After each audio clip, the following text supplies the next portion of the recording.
নারীর জন্য তিন ধরনের পুরুষ সবচেয়ে বেশি ভয়ঙ্কর। এক হচ্ছে তার দুলাভাই। এক নম্বরে কে? দুলাভাই। কিছু কিছু বিষয় ভাই কি জানেন, ওপরে পরিষ্কার ভেতরে কালো। কিছু কিছু মানুষ দেখবেন উপরে ফিটফাট ভেতরে সদরঘাট। তো দুলাভাই এবং শালীর সম্পর্ক খুবই কমন একটা রিলেশন। দুলাভাই বেড়াইতে আসে, কি খবর শালী, ভালো আছো? শালীও মাশাআল্লাহ, দুলাভাই ভুলেই গিয়েছেন, কলই করেন না। তো এই যে রিলেশনশিপটা দেখবেন খুবই পারমিসিবল। আব্বাও কিছু বলে না, মাও কিছু বলে না, আরে দুলাভাই তো বলুক কথা, সমস্যা কি? কিন্তু এই কথা বলার মাঝ দিয়েই জেনা হয়ে যায়, অন্যায় হয়ে যায়, ব্যভিচার হয়ে যায়, ঠিক না বলেন? এক নাম্বার পুরুষ হচ্ছে দুলাভাই। এক নাম্বার কি? দুলাভাই। বোনেরা আমার, আপনার দুলাভাই আপনার জাহান্নামে যাওয়ার কারণ হবে। এজন্য দুলাভাই এবং শালীর যে মিষ্টি মিষ্টি সম্পর্ক, ফোনে ফোনে আলাপ, এটা কি হালাল না হারাম? এক নাম্বার পুরুষ, মারাত্মক ডেঞ্জারাস পুরুষ এইটা। দুই নাম্বার পুরুষ হচ্ছে আপনার দেবর। দুই নাম্বার পুরুষের নাম কি? আপনারা কথা বলেন, দুই নাম্বার পুরুষের নাম কি? দেবর। বেশিরভাগ নারী জাহান্নামে যাবে দেবরের কারণে।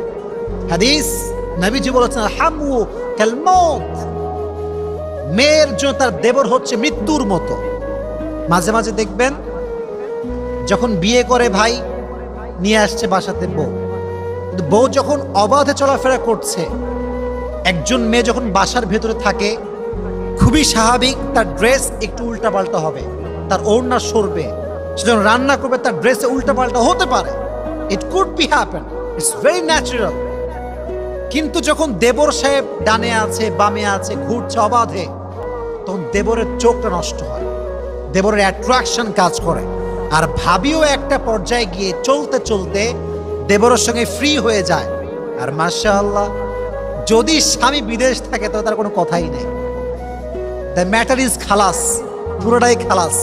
এই জন্য প্রিয় ভাইয়েরা, আমি বলতে চাই সবাইকে একটা কথা, মেয়েদের জন্য দেবর হচ্ছে মৃত্যুর মতো। এজন্য বেঁচে থাকা অবস্থায় কোনোভাবেই দেবরের সাথে কোনো মেয়ে হারাম রিলেশন করতে পারবে না। সমস্ত মেয়েকে জাহান্নামের আগুন থেকে বাঁচার তৌফিক দান করুক না, আমিন। তিন নাম্বার যে পুরুষ নারীকে, এটা খুবই সেনসিটিভ প্রিয় ভাইয়েরা, আমি যা বলছি I have researched about it. খুব মনোযোগ দিয়ে আমি রিসার্চ করেছি। মাঝে মাঝে আমরা এমন কিছু কাজ করি আমাদেরকে জাহান্নামে নিয়ে যাবে, but we don't have any idea about it, আমরা জানি না। তিন নাম্বার পুরুষ, এটা মনোযোগ দিয়ে শুনবেন, এটা আমার লাস্ট কথা। তাকবীর দেন, লিল্লাহি তাকবীর। কিছু কিছু পুরুষ দেখবেন দেখতে অনেক ভদ্র, মানে what they show is they're very honest, but in actual fact they are not honest, they are cheater, they are বাটপার, ঠিক না? দেখায় ভদ্র কিন্তু বাটপার। মেয়েদের সঙ্গে মিষ্টি মিষ্টি কথা বলে, ছলনাময়ী কথা বলে, মেয়ে তো মাসায় পড়ে যায়, এই কত সুন্দর যুবক রে, এরকম যুবক তো পাওয়াই যাবে না। কিন্তু এই একটা যুবক, এরেও পটাইছে আর 10টার গার্লফ্রেন্ড আছে, যুবক আছে না নাই? জালিয়াতি মার্কা যুবক। তাহলে বোঝা গেল, some young generation, some young people, they look smart, they look stylish, they look they're very honest, but they are not. In actual fact they are cheated, they are বাটপার। এটা ভালো না আসলে। তো মেয়েদেরকে বলবো, বোনেরা আমার, মেয়েরা একটু বেশি আবেগী হয় ভাই, সবাই আমরা জানি। একটুতে ম্যাও করে কান্না করে, বোঝে কম, চিল্লায় বেশি, খুবই স্বাভাবিক, কমন একটা গুণ মেয়েদের আর কি। তো মেয়েদেরকে বলো, বোনেরা আমার, কোন যুবককে বাহ্যিক চেহারা দেখলে কিন্তু হবে না, তার চরিত্র কেমন, তার ক্যারেক্টার কেমন, এটা জাস্টিফাই করার দরকারটা আছে না নাই? আমি যুবকদেরকে বলো, যুবক ভাইয়েরা, একটা কথা মাথায় রাখবা, তুমি যত বেশি চিটার হবা তোমার বউ তেমন হবে। তুমি একটার সঙ্গে বাটপারি করবা, তোমার বউ 10টার সঙ্গে তোমার সঙ্গে বাটপারি করে আসবা। এই জন্য যুবক ভাইয়েরা, কারোর সঙ্গে কোনো বাটপারি করা যাবে। হাদিসে এসেছে, এদিকে তাকান, বিশ্বাসঘাতক যে হয় সে জীবনে কোথাও সুখ খুঁজে পায় না, কখনো সুখ খুঁজে পায় না। আপনি কারো বিশ্বাস নিয়ে খেলবেন না, কারো বিশ্বাসে আঘাত করবেন না। আজকে আপনি মানুষের বিশ্বাসে আঘাত করবেন, কালকে মানুষ আপনার বিশ্বাসে আঘাত করবে। আজকে আপনি মানুষকে ঠকাবেন, কালকে মানুষ আপনাকে ঠকাবে। এজন্য কারোর সাথে কোনো প্রকার কোনো বিশ্বাসঘাতকতা আমরা করব না। বলেন ইনশাআল্লাহ, জয় বলেন ইনশাআল্লাহ। তাহলে আমরা যা শো করব বাহিরে, ভেতরেও আমরা তাই হব। বাহিরেও ভালো, ভেতরেও ভালো। মুনাফিক হচ্ছে সে ইউজহিরু খিলাফা মা ইউবতিন, যা বাহিরে দেখায় একরকম, ভেতরে আর এক রকম, তার নাম হচ্ছে মুনাফিক। আমরা আজ থেকে কারোর সঙ্গে কোনো প্রকার কোনো মুনাফিক করবো না। বলেন ইনশাআল্লাহ। কারোর সঙ্গে কোনো বাটপারি করবো না। বলেন ইনশাআল্লাহ, মাশাআল্লাহ। আল্লাহ আমাদের সবাইকে চিটারি বাটপারি করার থেকে হেফাজত করুক। সকলেই মন খুলে পড়া আমিন।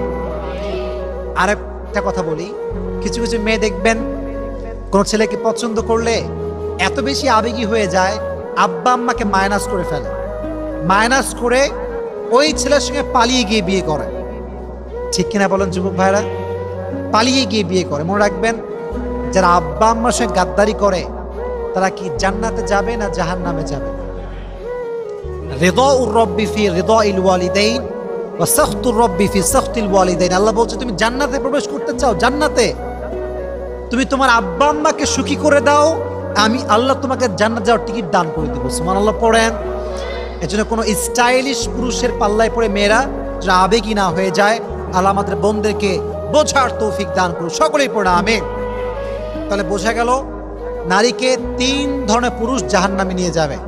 1 নম্বরে, এই তো মাশাআল্লাহ, 1 নম্বরে, 2 নম্বরে, 3 নম্বরে ওই যুবক যে দেখতে ভালো, ভেতরে উপরে ফিটফাট, ভেতরে আল্লাহ আমাদের বোনদেরকে বোঝার তৌফিক দান করুন। সকলেই পড়া আমিন।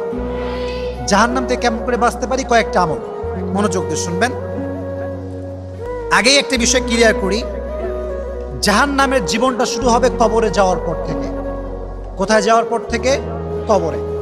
হাদিসে এসেছে, মান ক্বারা সূরাতুল মুলক, যে ব্যক্তি সূরা মুলক তেলাওয়াত করে, যদি সেই রাতে সে মারা যায়, আল্লাহ তার কবরের সমস্ত আযাবকে মাফ করে দিবে। সুবহানাল্লাহ পড়া। এজন্য আজ থেকে ঘুমানোর আগে সূরা মুলক আমরা তেলাওয়াত করব তো ইনশাআল্লাহ। জোরে বলতে হবে, আরো জোরে। আরেকটা দোয়া আছে, যে দোয়াটা আপনার গুনাহ মাফ করাবে, আর যার গুনাহ মাফ হয়ে যাবে তার জন্য কি জাহান্নাম থাকবে না জান্নাত থাকবে? সকলেই পাঠ করেন, সকলেই পড়েন আস্তাগফিরুল্লাহ। জোরে আস্তাগফিরুল্লাহ। সকলেই পড়েন আল্লাহুম্মা গফিরলি।